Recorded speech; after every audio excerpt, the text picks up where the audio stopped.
All right, so one of the few good X-Men comics right here, Dead Man Logan, 4 of 12.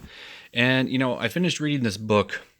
The first thing I said is like, how are they going to get 12 issues out of this? Because it's hard to explain, but it feels like it's almost over. So unless there's some big twist or something somewhere in here, I'm wondering how the quality of this book will hold, right? Because if we're 4 of 12, this comes out once a month. We still have like months. Like Wolverine's going to be back alive. The X-Men are all going to be back. So how will this connect to things? It's a little weird. But Marvel, they haven't ever been the most consistent. However, this by itself is good. I was talking to someone the other day. I said, I didn't read The Dead Man. I didn't read Old Man Logan's. I read the original Old Man Logan. I haven't read the new stuff since he came over to the main universe. And I still feel like I can follow this just fine. I've had no problems. If you just know the backstory to the character, you can jump in this and know what's going on, which is pretty cool. That you don't need to have read 50 issues of Old Man Logan to really catch on to this book. But this issue, however, is like slow. Like two things happen. It's mostly character interactions. Nothing, no real action. It's just a plot progression book, but it is a part of the problem of like pacing for the trade. I mean, it doesn't even end very well. There's no real cliffhanger. It really just reads like a chapter in a trade paperback, and that's a big problem with a lot of comic books. Like my biggest complaint, I hate pacing for the trade because you're screwing over the people that are buying them in singles. So I mean, as far as the book itself, I guess it's fine. You could probably skip it, to be honest. But we picked up, like, the last two issues of this have been great because he was fighting the Avengers. And we pick up here, they got him in this healing tank. And, he knows what he did was wrong. He comes out and he just, disappointed in himself. The big thing here is the interaction between Hawkeye and Mysterio. Because Mysterio's like roasting Hawkeye the whole time, making fun of him that he doesn't have any superpowers. And he's like, take me to Wolverine. And he's like trying to figure out how to disguise themselves when they're there.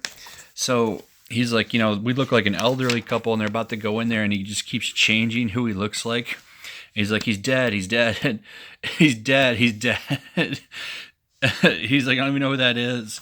I generally thought this was pretty funny. I don't know why. So Ed Bryson writes this. I don't know why they don't give him. Why don't they give him Uncanny X-Men? He's done a good job on this. There was another X book. I think he writes the X-Force book, which is also pretty solid. Why are you giving Matthew Borzenberg that book? That guy sucks. He's so boring. This guy seems to be able to at least tell a story that's worth reading and fun. I don't understand why he's not writing Uncanny. I don't get it. Hopefully they take Borzenberg off and they put Bryson or even Thompson on there. I can't stand Matthew's writing. He's just boring and predictable. But as far as this goes, it's pretty good. So they end up meeting up with him, and Wolverine or Logan, Old Man Logan or whatever, ends up giving him a chance, and they go to take down Hydra because you can see here, like, so he's in there, and well, that's Jubilee. He disguised himself as Jubilee. He ends up listening to what they have to say, and they fly off to go to where the base is, and this is where it ends. So this is exactly what I'm talking about. You see how it just ends abruptly on this page? That's pacing for the trade. That's the problem that I'm talking about. So in the trade, this page will go right into the next issue. It won't be a big deal. But as this alone, it just feels like it's just out of place. It's like, here's the 5th chapter in this book. That's my problem with it. The art's fine. The story's fine. And I'm enjoying this book. I'd still recommend it. But, I think you could probably skip this issue and be fine.